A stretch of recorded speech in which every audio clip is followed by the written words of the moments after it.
한 청년이 자동차 운전을 하는 중에 너무 피곤한 나머지 졸음 운전을 했습니다. 그래서 큰 사고로 이어졌는데요. 자동차는 폐차할 정도였지만 놀랍게도 운전했던 자신과 또한 상대 차에 타고 있던 모든 사람들은 아무도 다치지 않았습니다. 평소 신앙생활을 열심히 했던 이 청년은 하나님이 지켜주셨다는 것을 확신하고 집으로 돌아와서 아버지에게 이야기를 했습니다. 아버지, 오늘 제가 큰 교통사고를 냈는데 하나님께서 놀라운 기적을 베푸셔서 털끝 하나도 상치 않고 차만 폐차했습니다. 정말 하나님의 은혜입니다 라고 이야기를 했습니다. 그 이야기를 듣고 있던 아버지께서 아들아, 오늘 너에게 놀라운 일이 있었구나. 그런데 아빠는 더 놀라운 기적을 경험했단다. 이 아들이 놀랍니다. 이 사고보다도 더 큰 것을 아버지가 경험했는가? 그래서 아버지에게 다시 묻습니다. 어떤 일을 경험했습니까? 아버지가 말을 하죠. 사랑하는 아들아, 지금까지 아무 사고 없이 운전할 수 있었고 오늘도 아무런 사고 없이 집으로 돌아올 수 있게 된 이것보다 더 큰 놀라운 기적이 어디 있겠니? 라고 이야기를 했습니다. 그렇습니다. 우리는 매일매일 하나님의 기적을 경험하면서 살아가고 있습니다. 국어사전을 보면 매일 반복되는 보통의 일을 일상이라고 합니다. 반복되는 일상 속에서 우리가 위험한 사고나 어려움이 생길 때 하나님이 놀라운 방법으로 해결해 주시면 우리는 이것을 무엇이라고 이야기합니까? 기적이라고 이야기를 하죠. 우리 하나님은 우리의 일상 전체를 지켜보시면서 저와 여러분들을 위하여서 오늘도 기적을 베풀며 일하고 계시는 분이십니다. 요한복음 2장을 보시면 예수님이 가나안 혼인잔치 집에 기적을 베푸신 사건을 우리는 잘 기억하고 있습니다. 혼인잔치 가운데 즐거움을 누리는 것은 참여한 모두의 일상입니다. 그런데 포도주가 떨어지는 위기를 맞이하게 되죠. 포도주가 없다는 것은 결혼한 부부뿐만 아니라 양가의 혼주들 그리고 잔치를 즐기기 위해 온 모든 사람들의 흥이 깨어지는 일상의 위기였습니다. 그때 예수님께서 물을 포도주로 바꾸는 기적을 베풀어 주시죠. 그래서 자칫 깨어질 뻔한 이 혼인잔치의 일상을 다시 회복시켜 주시는 것을 우리는 알 수 있습니다. 그러나 이 기적을 이 결혼한 부부나 부모 그리고 축하객들은 전혀 알지 못했습니다. 누구만 알았습니까? 그들의 하인만 알았습니다. 그들은 결혼 축제의 일상이 늘 그랬듯이 즐겼을 뿐입니다. 그러나 그 이면에는 결혼잔치에 참석한 모든 사람들의 일상을 지켜주고 싶으신 예수님의 기적이 있었다는 것을 우리는 기억해야 합니다. 이 기적은 예수님께서 처음 베푸신 기적이었죠. 우리가 생각하기에 세상에서 처음 베푸실 기적이라면, 자신을 메시아로 내세울 그런 기적이라면 세상 사람들을 깜짝 놀라게 만한 엄청난 기적이어야 한다라고 우리는 생각할 줄 모릅니다. 하지만 예수님이 베푸신 첫 기적은 우리의 일상을 지켜주시는 기적이었습니다. 사랑하는 성도 여러분, 왜 예수님은 우리의 일상을 지켜주고 싶으실까요? 그것은 예수님의 관심이 바로 저와 여러분에게 있기 때문입니다. 그래서 우리의 마음이 어떠한지, 우리가 얼마나 힘들어하고 괴로워하고 있는지, 그리고 예수님의 생각은 온통 우리로 가득 차 있다라는 것이죠. 오늘 본문의 내용도 마찬가지입니다. 오늘 본문에 시몬이라는 사람이 나옵니다. 시몬은 업으로 그의 일상은 물고기를 잡는 일이죠. 그런데 오늘 본문 5절을 보니까 밤이 새도록 수고하였을 때 잡은 것이 없다라고 기록하고 있습니다. 일상을 따라서 밤이 새도록 수고하였지만 손에 들려 있어야 할 일상을 깨어져 버린 것이죠. 그러나 우리는 끝났다고 생각할 수 있지만 우리 하나님은 끝나지 않았다라고 오늘 본문을 통해서 말씀하고 있습니다. 오늘 본문을 통하여서 일상이 깨어진 시몬의 삶을 지키기 위해서 하나님의 역사하심을 한번 살펴보고 우리의 삶에 함께 적용해 볼 수 있는 시간이 될 수 있기를 바랍니다. 첫 번째로 깨어진 시몬의 일상을 회복하기 위하여서 예수님이 시몬을 찾아가셨습니다. 1절을 보시면 무리가 예수께 몰려옵니다. 그리고 그들에게 말씀을 선포하시죠. 또한 시몬의 배에게도 앉으셔서 말씀을 선포하시는 것을 볼 수 있습니다. 그런데 일상이 깨어진 시몬을 보시자 말씀을 전하시는 것을 마치시고 누구에게 갑니까? 시몬에게 다가가십니다. 그리고 지금 예수님은 무리보다 일상이 깨어진 시몬을 더 중요하게 여기시고 그를 찾아가시는 것을 볼 수 있습니다. 요한복음 5장 1절에서 9절에 나오는 우리 38년 동안 병든 자를 고통받는 병자의 이야기를 우리는 잘 알고 있습니다. 그는 천사가 가끔 못에 내려와서 물을 움직이게 하는데 그 움직인 후에 먼저 들어가는 사람은 어떠한 병이 있든지 간에 다 낫는다라는 베데스다 못의 전설을 믿고 이곳에 왔습니다. 그런데 자신을 도와주는 사람이 아무도 없어서 자신에게 기회가 없었다라고 믿고 있습니다. 그런데 이 사람에게 예수님께서 다가가십니다. 요한복음 5장 6절입니다. 예수께서 그 누운 것을 보시고 병이 벌써 오래된 줄 아시고 이르시되 내가 낫고자 하느냐. 이 병자는 38년 동안 자신을 괴롭힌 문제의 해결 방법이 베데스다 못에 있었고 자신을 못에 넣어줄 수 있는 사람에게 자신의 인생을 걸고 있는 것을 볼 수 있습니다. 그러나 병자가 선택한 방법으로는 38년 동안 깨어진 그 상태 그대로였다라는 것을 우리는 알 수 있죠. 38년 된 이 병자의 일상은 베데스다 못이나 자신을 도와주는 사람이나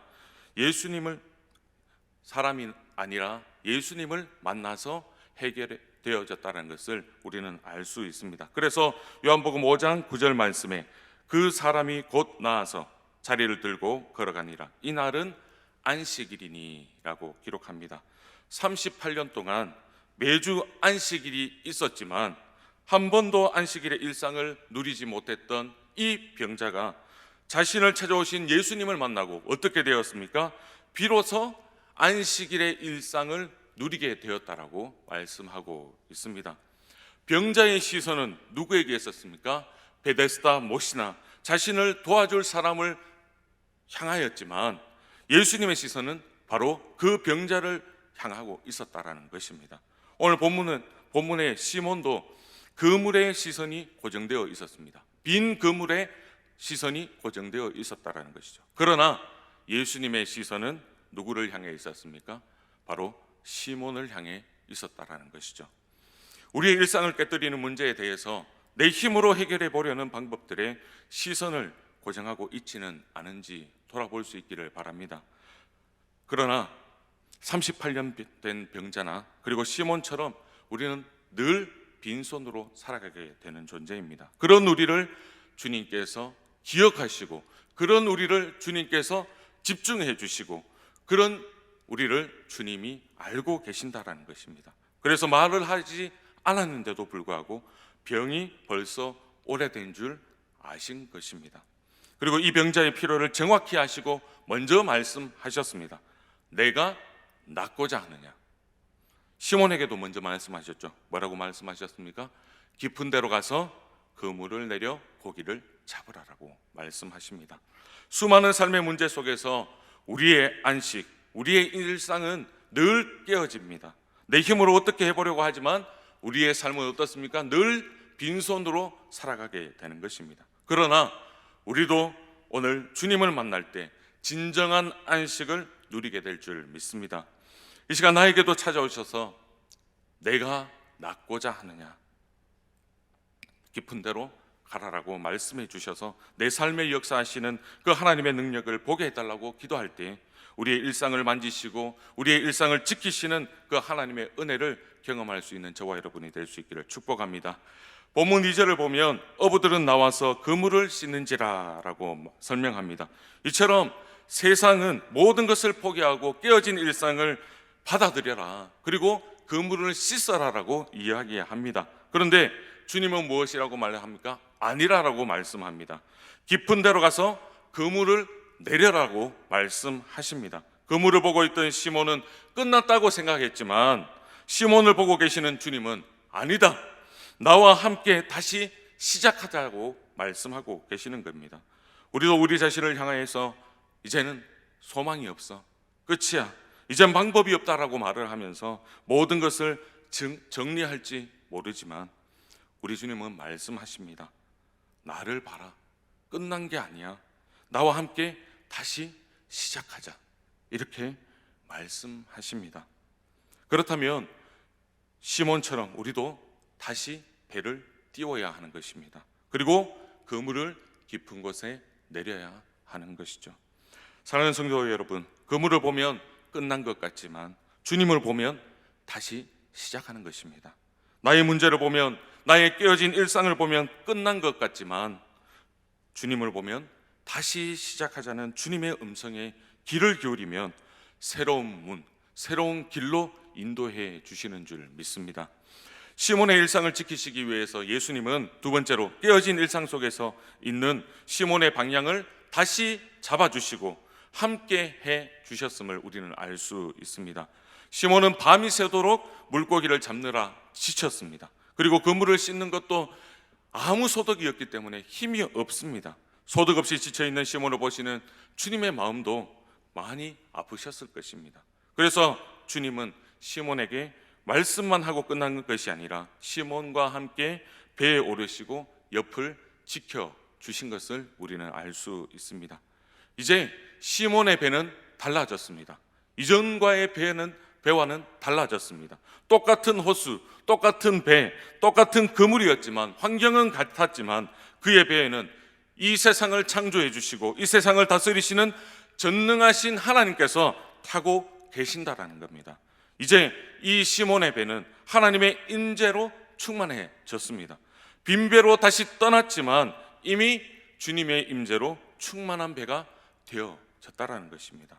우리도 마찬가지입니다. 우리의 마음이 지쳐 있고 우리의 몸에 힘이 다 빠져 있습니다. 무기력합니다. 그렇기에 우리는 주님이 필요한 것입니다.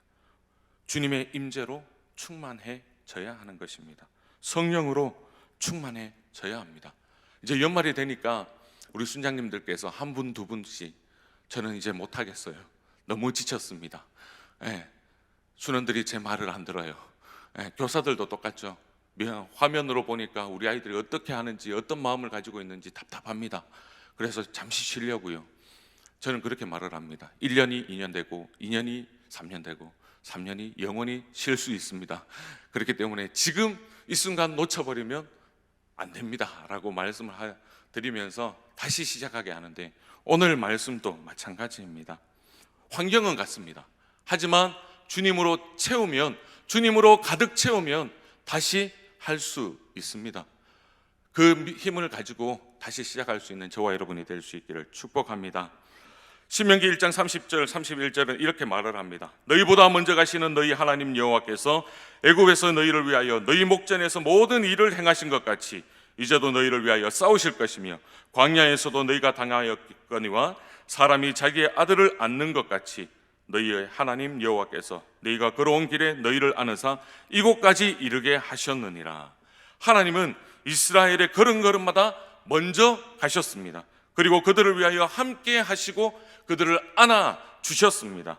이것은 이스라엘의 공로가 아니라 이스라엘을 안고 가시는 바로 하나님의 은혜였다라는 것이죠.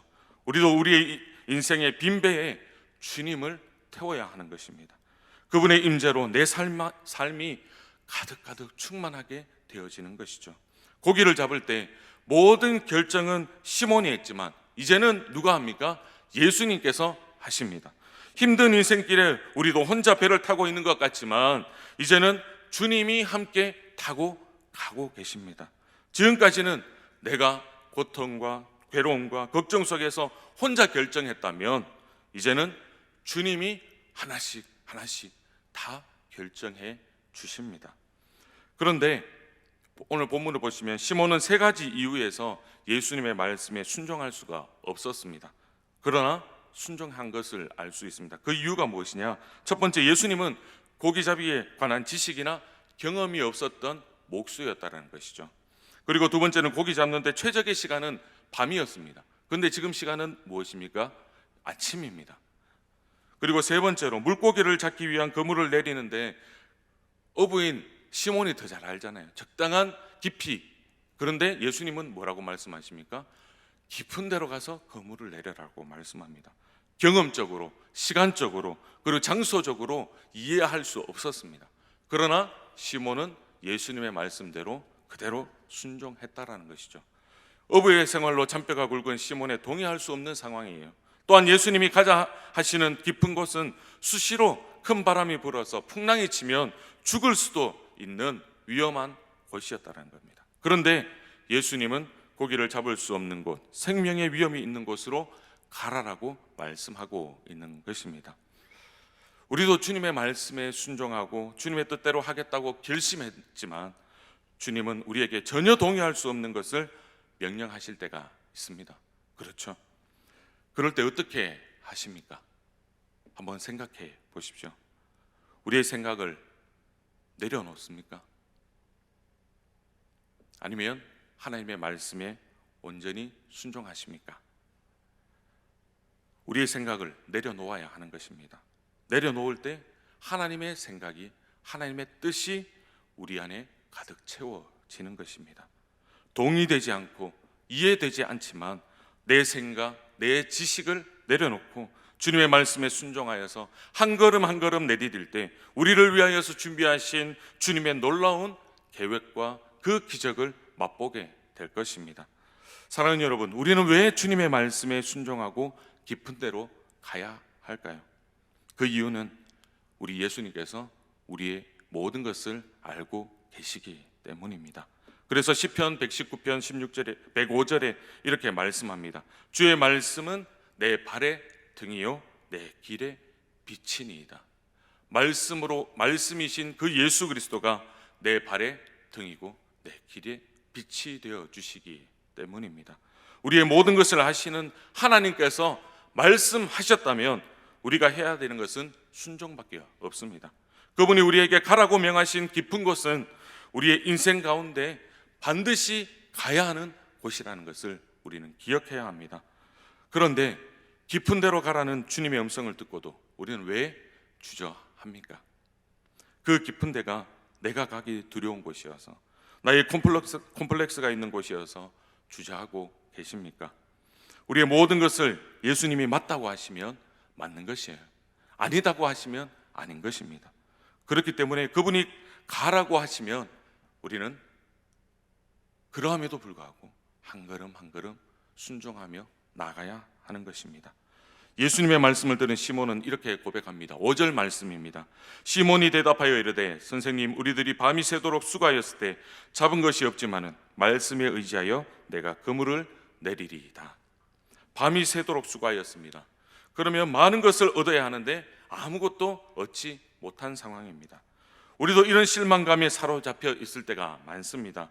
밤이 새도록 수고했는데 왜 아무것도 나에게 얻은 것이 없는가? 내가 그렇게 기도했는데 왜 주님은 나에게 침묵하실까? 오히려 내가 기도하는 것보다 반대로 하나님은 이끌어 가실까? 이렇게 원망할 수도 있습니다.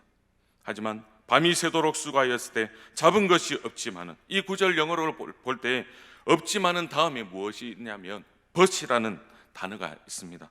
밤이 새도록 수고하였을 때 잡은 것이 없지만은 그러나 말씀에 의지하여 내가 그물을 내리리이다.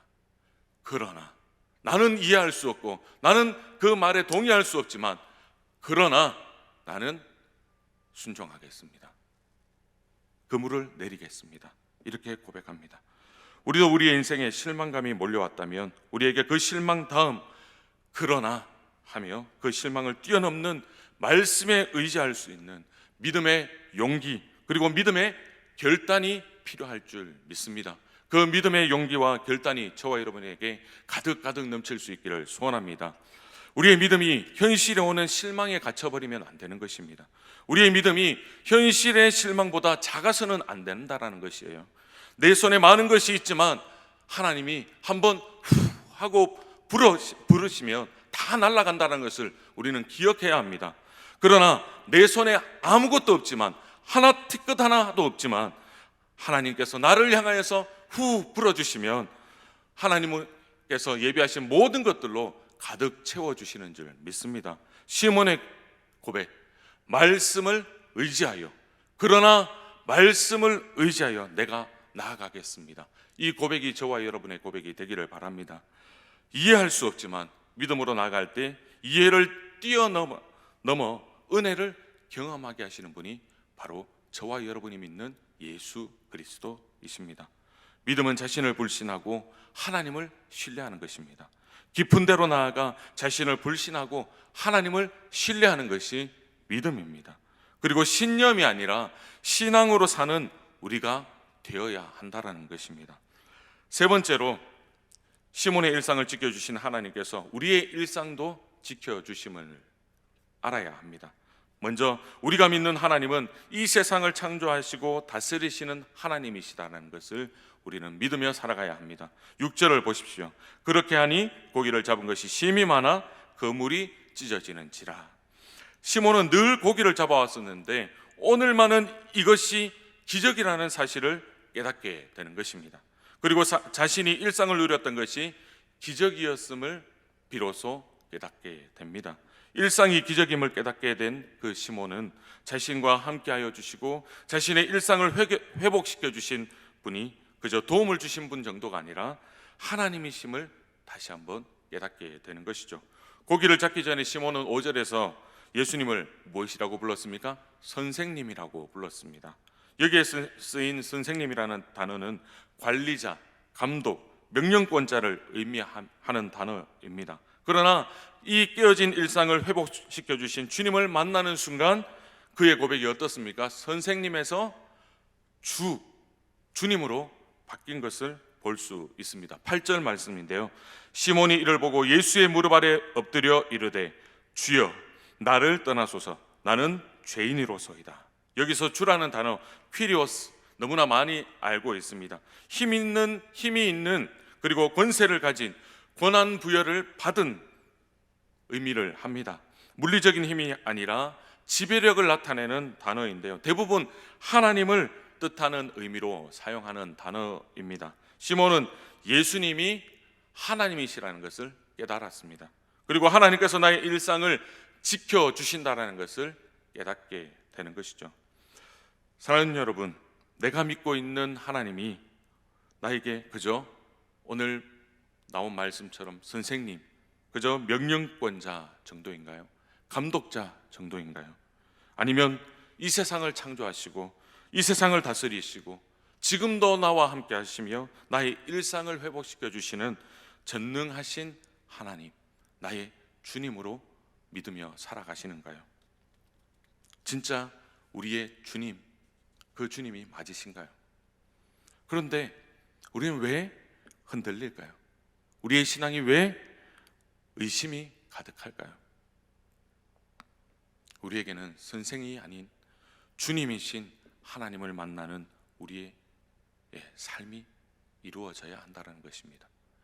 모든 것이 주님께서 해 주셨다. 모든 것이 주님이 하실 것이다.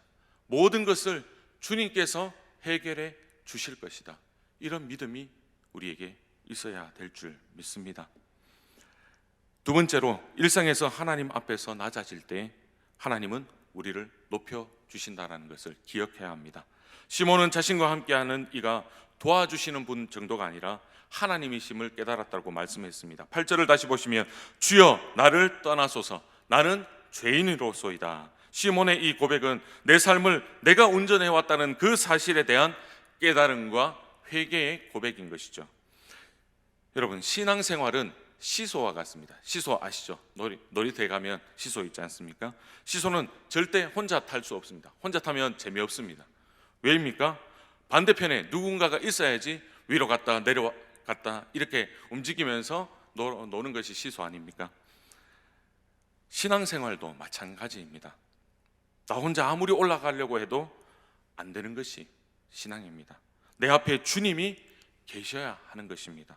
그리고 내가 죄인임을 깨닫고 회개하며 내려갈 때 우리 주님이 내 삶에서 높아지시는 것을 볼 수 있습니다. 그러면 위로 가신 주님이 그냥 위에만 계실까요?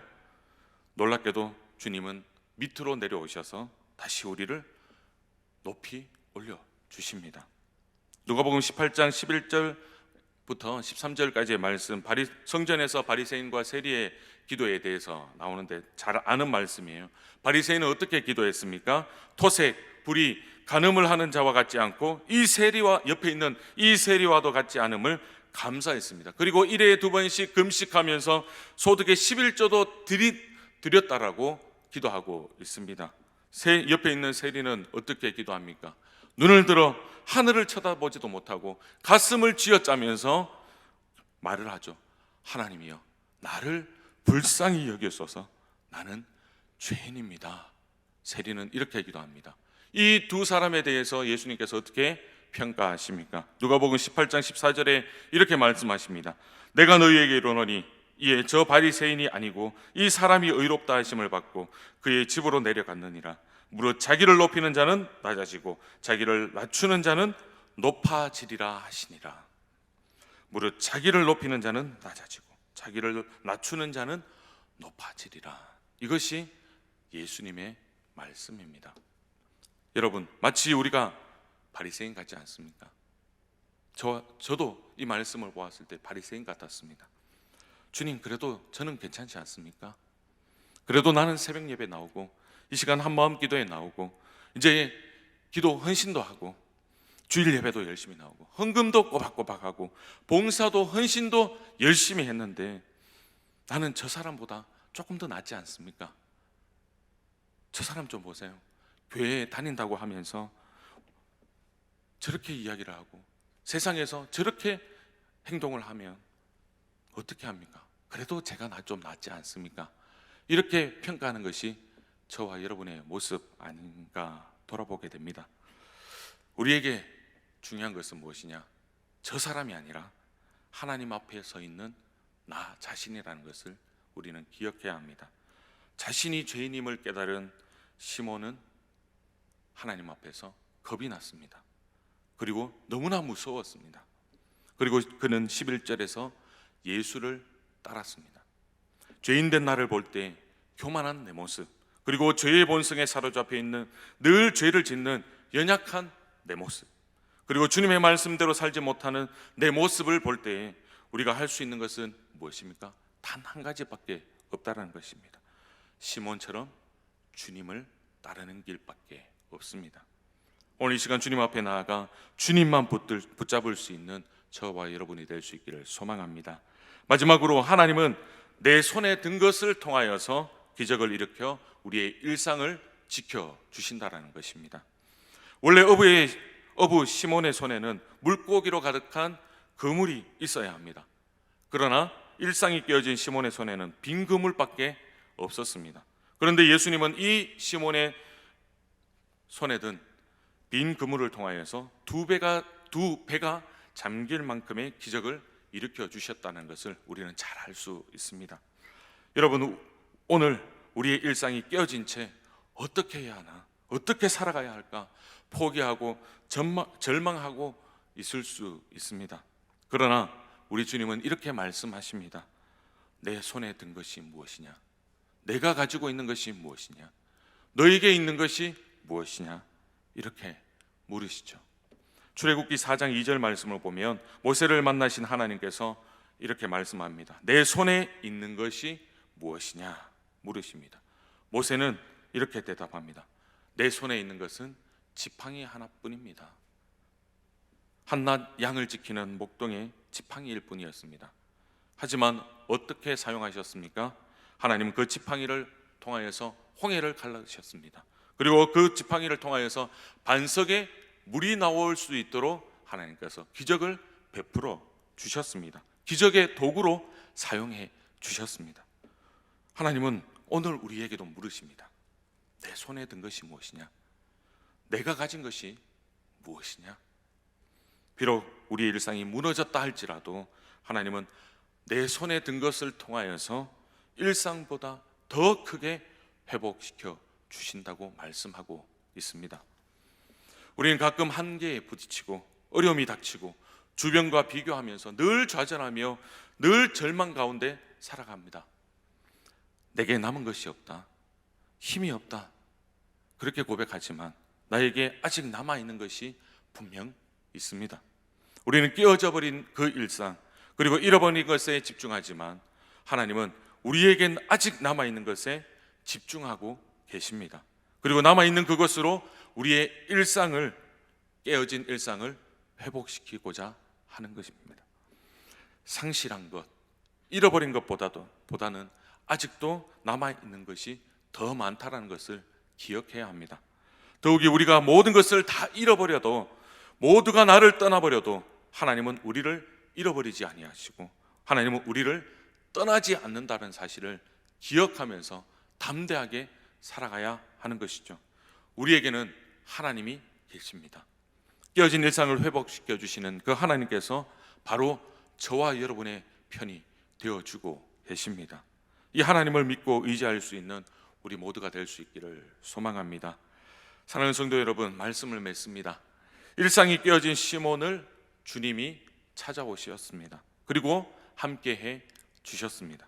오늘 우리의 일상에도 지치고 우리의 일상이 힘겨워서 이 자리에 왔는데 나를 찾아오셔서 나와 함께 하시고 나의 일상을 회복시켜 주시는 그 하나님의 은혜를 경험할 수 있는 이 시간이 될 수 있기를 축복합니다. 우리의 일상이 하나님이 일하시는 기적의 시간임을 잊지 않으시길 바랍니다. 우리는 그저 당연하다고 생각하지만 이 모든 것이 하나님이 베푸시는 기적임을 잊지 않는 저와 여러분이 될 수 있기를 바랍니다. 우리가 기도하는 것이 무엇입니까?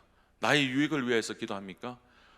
세상 것들을 위하여서 기도합니까? 그것이 아니라 하나님이 내 편에 계시고 하나님이 내 인생의 배에 함께 타고 계시기 때문에 하나님께서 인도해 주실 것을 믿고 하나님만 바라보며 하나님의 나라를 위하여서 기도할 수 있는 저와 여러분이 될 수 있기를 축복합니다. 이 시간 함께 찬양하겠습니다. 은혜라는 찬양인데요, 내가 누려왔던 모든 것들이, 내가 지나왔던 모든 시간이, 내가 걸어왔던 모든 순간이 당연한 것이 아니라 하나님의 은혜였습니다. 모든 것이 은혜였습니다. 하나님, 나의 일상이 기적이 되게 하여 주시옵소서. 그 기적의 하나님을 순간순간 경험할 수 있는 나의 일상이 되게 하여 주시옵소서. 그런 마음으로 찬양하도록 하겠습니다. 내가 누려왔던 모든 것들이, 내가 지나왔던 모든 시간이, 내가 걸어왔던 모든 순간이 당연한 것 아니라 은혜였소. 아침 해가 뜨고 저녁에 노을, 봄의 꽃향기와 가을의 열매, 변하는 계절의 모든 순간이 당연한 것 아니라 은혜였소. 모든 것이 은혜, 모든 것이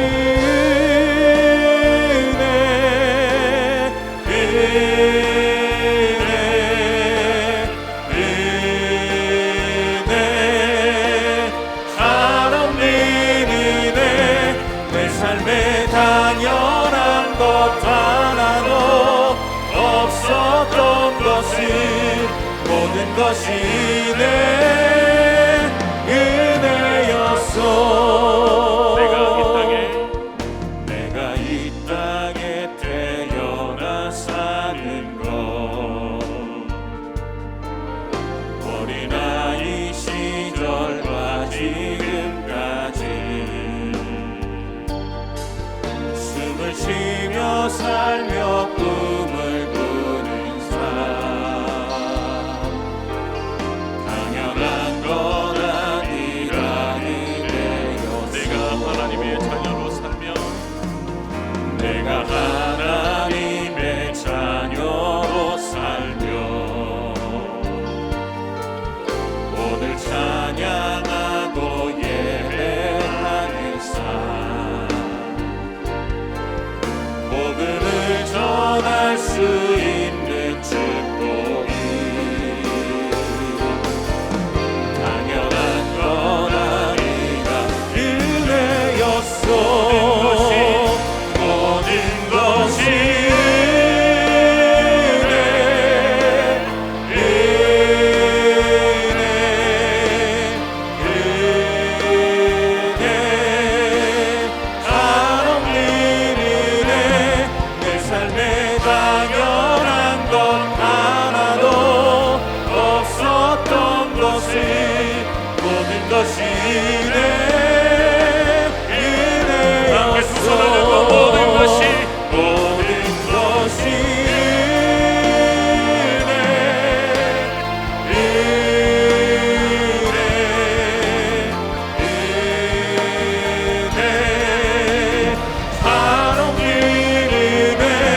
바라보시면서 함께 기도하면 좋겠습니다.